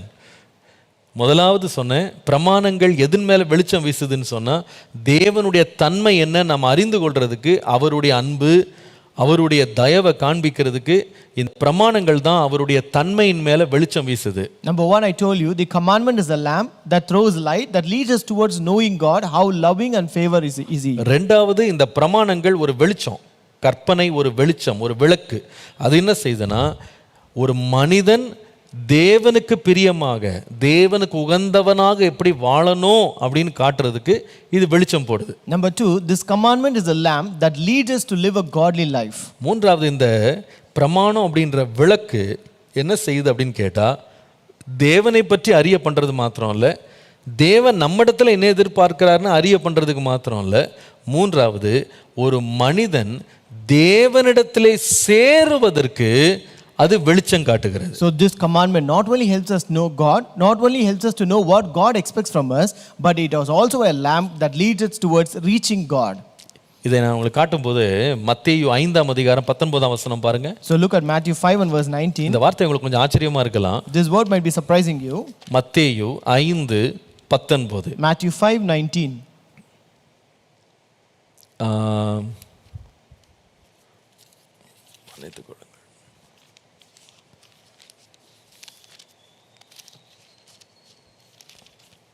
இதில் வாசிக்கிறோம், இந்த கற்பனைகள் எல்லாவற்றிலும் சிறிதானது ஒன்றை ஆகிலும் மீறி அவ்விதமாய் மனுஷருக்கு போதிக்கிறவன் பரலோக ராஜ்யத்தில் எல்லாரிலும் சிறியவன் எனப்படுவான். இவைகளை கை கொண்டு போதிக்கிறவனோ பரலோக ராஜ்யத்தில் பெரியவன் எனப்படுவான். Whoever therefore shall break one of these laws, least commandments, and shall teach men, so he shall be called the least in the kingdom of heaven. But whoever shall do and teach them, the same shall be called great in the kingdom of heaven. இந்த கற்பனைகள் எங்க கொண்டு போய் கடைசியில் நிறுத்துதுன்னா, ஒரு மனுஷனை எங்க போய் தீர்மானிக்குதுன்னா, பரலோக ராஜ்யத்தில் அவன் சிறியவனா இருப்பானா பெரியவனா இருப்பானான்னு தீர்மானிக்கிறது எதுன்னு கேட்டா கற்பனை தான். So these commandments at last determines a person whether he will reach heaven or whether he will not reach heaven. இல்ல whether he will be great in heaven or whether he will be least in heaven. இத தீர்மானிக்கிறது கற்பனை. So it is a commandment which determines it. நீங்கள் மத்தேயு 19ஆம் அதிகாரத்துக்கு வாங்க. If you come to Matthew 19, 17 19 பாருங்களேன். verses 17 to 19. நீ என்னை நல்லவன் என்று சொல்வானேன், தேவன் ஒருவர் தவிர நல்லவன் ஒருவனும் இல்லையே. நீ ஜீவனில் பிரவேசிக்க விரும்பினால் கற்பனைகளை கைக்கொள் என்றார். And he said unto him, why callest thou me good? There is none good but one, that is God. But if you will enter into life, keep the commandments. எப்படி இருக்கு பாருங்க. இது நீங்க எத்தனை பேர் இப்படி பிரசங்கம் கேட்டிருக்கீங்களோ தெரியல. I don't know how many of you heard this sermon. இன்னைக்கு என்ன பிரசங்கம் பண்றாங்கன்னா, கற்பனை எல்லாம் கை கொள்ளாதீங்க, அதெல்லாம் நமக்கு கிடையாதுன்னு சொல்றாங்க. Today they preach, don't follow these commandments, don't keep it because that is not to us. வேற யாரும் சொல்லல, இயேசு சொல்றாரு. ஒருத்தன் நான் நித்திய ஜீவனை அடையறதுக்கு என்ன கேட்டா கற்பனை கை கொள்ளுனாரு. So here Jesus himself said, if you want to enter the eternal life, keep the commandments. என்ன கற்பனைன்னு கேட்டான். What is that commandment? இயேசு பதில் சொல்றாரு பாருங்க. Jesus answered, 18ஆம் வசனத்துல verse 18.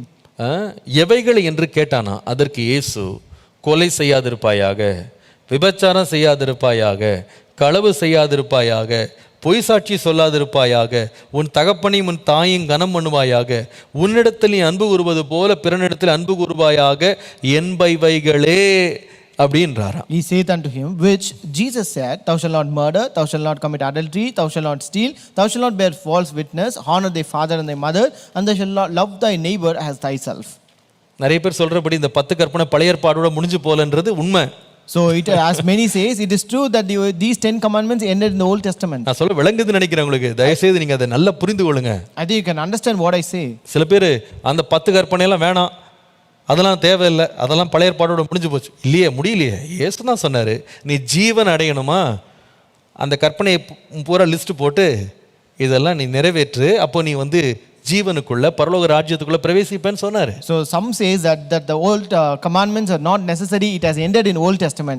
But here Jesus himself says you have to follow these commandments, only then you can enter into eternal life. இன்னைக்கு நிறைய பேர் என்ன ஒரு தவறான விளக்கம் கொடுக்குறாங்கன்னா, இயேசு எல்லாம் செஞ்சு முடிச்சிட்டாரு, நாம ஒன்றும் செய்ய வேண்டியதில்லை. So today many people give a wrong interpretation that Jesus already completed and fulfilled everything, we did not do anything.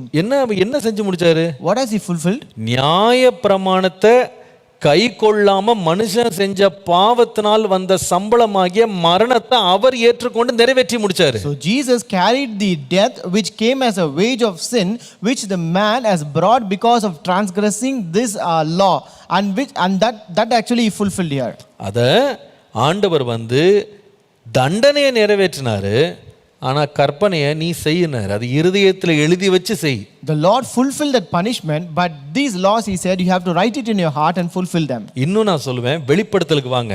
If we come to Revelation, வெளிப்படுத்தல் 12ஆம் அதிகாரத்தினுடைய 17ஆம் வசனத்துக்கு வாங்க. Revelation chapter 12 and verse 17. அப்பொழுது வலு சர்ப்பமானது ஸ்திரீயின் மேல் கோபம் கொண்டு தேவனுடைய கற்பனைகளை கை கொள்ளுகிறவர்களும் இயேசு கிறிஸ்துவை குறித்து சாட்சியை உடையவர்களுமாகிய அவளுடைய சந்ததியான மற்றவர்களுடனே யுத்தம் பண்ண போயிற்றுன்னு வாசிக்கிறோம். And the dragon was enraged with the woman, and he went to make war with the rest of her offspring who keep the commandments of God and have the testimony of Jesus Christ. கடைசி நாள்ல யுத்தமே எங்கன்னு கேட்டா தேவனுடைய கற்பனைகளை கை கொள்ளுகிறவர்களுக்கும் பிசாசுக்கு சண்டை நடக்க போதான். So at last the war in the end is going to be between the Satan and also between the people who keep the commandment of God. நீங்கள் 12ஆம் வசனம் அதே அதிகாரம் பாருங்க.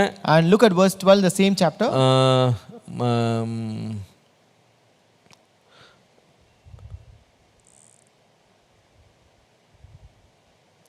மன்னித்துக் கொள்ளுங்கள், 14 பாருங்க, 14ஆம் வசனம் பாருங்க. ஸ்திரீயானவள் அந்த பாம்பின் முகத்திற்கு விலகி ஒரு காலமும் காலங்களும் அரைகாலமுமாய் போஷிக்கப்படத்தக்கதாய் வனாந்திரத்தில் உள்ள தன் இடத்திற்கு பறந்து போகும்படி பெருங்கழுகின் 2 சிறகுகள் அவளுக்கு கொடுக்கப்பட்டது. மன்னித்துக் கொள்ளுங்கள், 14ஆம் அதிகாரத்தினுடைய 12ஆம் வசனம் பாருங்க. Chapter 14 and verse 12. Thank you. வெளிப்படுத்தல் 14:12. தேவனுடைய கற்பனைகளையும் இயேசுவின் மேலுள்ள விசுவாசத்தையும் காத்து கொள்ளுகிறவர்களாகிய பரிசுத்தவான்களுடைய பொறுமை இதனால் விளங்கும் என்று கூறினான். So he said, here is the patience of the saints, here are those who keep the commandments of God and the faith of Jesus. பரலோகத்துல கற்பனை இல்லாம போய்டு நினைச்சிடாதீங்க. So don't say there is no commandment in heaven. யார் எதுன்னு கேட்டா பரிசுத்தவான்கள் யார்னா தேவனுடைய கற்பனைகளையும் இயேசுவின் மேல் உள்ள விசுவாசத்தையும். அப்ப ரெண்டும் தேவை.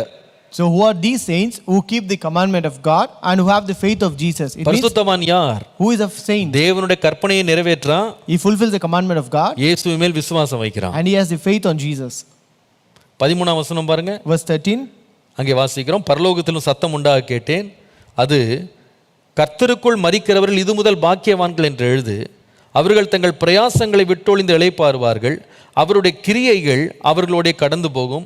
ஆவியானவரும் ஆம் என்று திருவுளம் பற்றுகிறார் என்று சொல்லிற்று. And I heard a voice from heaven saying unto me, Right, blessed are the dead which die in the Lord from henceforth. Yea, saith the Spirit, that they may rest from their labors and their works do follow them. என்னது? 14ஆம் வசனம் பாருங்க. Verse 14. நான் பார்த்த பொழுது இதோ வெண்மையான மேகத்தையும் அந்த மேகத்தின் மேல் மனுஷகுமாரனுக்கு ஒப்பானவராய் தமது சிரசின் மேல் பொற்கிரீடத்தையும் தமது கையில் கருக்குள்ள அறிவாளையும் உடைய ஒருவர் உட்கார்ந்திருக்கிறதையும் கண்டேன். And he looked, and behold, a white cloud, and upon the cloud one sat like unto the Son of Man, having on his head a golden crown, and his hand a sharp sickle.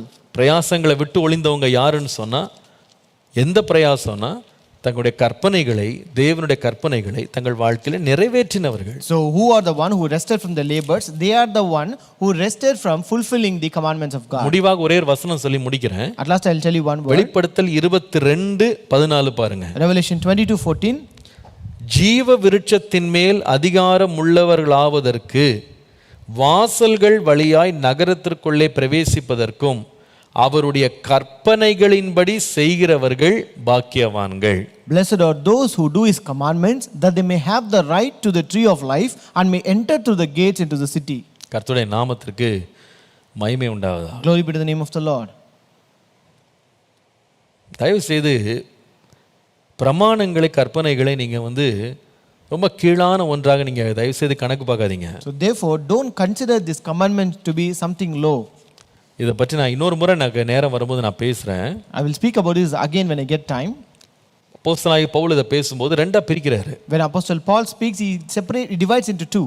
ஒன்று இயேசு கிறிஸ்துவின் மூலமாய் நிறைவேற்றப்பட்ட பிரமாணங்கள். So one is the commandment that is fulfilled through Jesus Christ. என்ன நிறைவேற்றி முடித்தார்? What did he fulfill? பிரமாணம் சொல்லுகிற அல்லது கேட்கிற தண்டனையை அவர் ஏற்றுக்கொண்டு அதை நிறைவேற்றினாரு. So he fulfilled the punishment which this commandment demands. அதனால தான் நம்ம இனிமேல் ரத்தம் சிந்துறதில்லை, பலி செலுத்துறதில்லை. ஏன்னா இயேசுவே பலி ஆயிட்டாரு. That is why henceforth we don't offer any sacrifice or we don't shed any blood because Jesus himself became a sacrifice. இன்றைக்கு நாம விருத்த சேதனம் பண்ணி உடன்படிக்கை பண்ண வேண்டிய அவசியம் இல்லை. இயேசு நமக்காக பரிசுத்தமாக மாறினார். So today we need not make a covenant by circumcision because God himself became a covenant for us. அவர் நமக்காக புது உடன்படிக்கையாக மாறினார். He became a new covenant for us. அவர் மாம்சத்தை இரத்தத்தை நமக்காக சிந்தினார். He shed his blood and his flesh for us. நாமளும் சிந்த வேண்டியதில்லை, மிருகமும் சிந்த வேண்டியதில்லை. Even we need not shed our blood and even animals need not shed their blood. ஆனால் கைக்கொள்ளப்பட வேண்டிய அவருடைய கற்பனைகளை நாம கைக்கொள்ள பரலோக ராஜ்யத்தில் போய் சேர இந்த கற்பனை நமக்கு வெளிச்சமாக நிற்கிறது. But this commandment stand as a lamp for us to take us to heaven, to lead us towards reaching God. கர்த்தருடைய நாமத்துக்கு மகிமை உண்டாவதாக. Glory be to the name of the Lord. உங்களுக்கு பிரயோஜனமா இருந்திருக்கும் நான் நம்புறேன். I hope this is really useful to you. உங்களுடைய சந்தேகங்களையும் அது களைஞ்சிருக்கும் நம்புறேன். And I think it would also cleared all your doubts. கர்த்தர் தாமே இன்னும் நமக்கு அதிகமாக போதிப்பாராக. May the Lord teach us more. கற்பனையே விளக்கு, வேதமே வெளிச்சம். Commandment is a lamp, law is a light. ஜெபம் பண்ணுவோம். Let us pray. பரிசுத்த பிதாவே, எங்களுக்கு நீர் வெளிப்படுத்தி இருக்கிற சத்தியங்களுக்காக நன்றி. எங்களுடைய பிரயோஜனத்துக்காக கொடுத்த கற்பனைகளுக்காக நன்றி. Lord Holy Father, we thank you for the teachings that you have revealed to us and thank you for the commandments that you have given for our use benefit. உம்முடைய வேதத்தை நேசிக்கிற உத்தம மார்க்கத்தார் பாக்கியவான்கள் என்று வாசிக்கிறோம். We read, Lord, how blessed are the one who love your law, Lord. ஆண்டவரே, உம்முடைய வேதம் எங்கள் மனமகிழ்ச்சியா இருக்கட்டும். Lord, let your word or let your law be our delight. உம்முடைய பிரமாணங்கள் எங்களுக்கு பிரியமா இருக்கட்டும், அது எங்களுக்கு மகிழ்ச்சியா இருக்கட்டும். Lord, let your commandment be our delight and let there be our joy, Lord. அது வெளிச்சமாக விளக்காக எங்கள் வாழ்க்கையை வழிகாட்டட்டும். Lord, let it be like a lamp, show light and lead us life, Lord. ஆண்டவரே, நீர் யார் என்பதை அறிந்து கொள்ள வழிகாட்டட்டும். Lord, let it help us to know who you are. ஆண்டவரே, அந்த விளக்கு நாங்கள் என்ன எதிர்பார்க்கப்படுகிறோம், உம்மிடத்திலே நீர் என்ன எதிர்பார்க்கிறீர் என்பதை அறிந்து வாழ வழிகாட்டுகிற ஒரு விளக்காக ஆண்டவரே உம்முடைய கற்பனை இருக்கட்டும். Lord, let your commandment be a lamp that helps us to know what you expect from us, Lord. முடிவிலே பரலோகத்தில் எங்களை கொண்டு போய் சேர்க்கிறதற்கு இந்த கற்பனை ஒரு விளக்காக இருக்கட்டும். At the end, let this commandment be a lamp that leads us towards reaching heaven, Lord. இயேசுவின் நாமத்தில் பிதாவே. In Jesus' name we pray. Amen. Amen. Praise the Lord. கர்த்தர் உங்களை ஆசீர்வதிப்பார். கர்த்தர் உங்களோடு இருப்பார். May God bless you. May God be with you. Amen.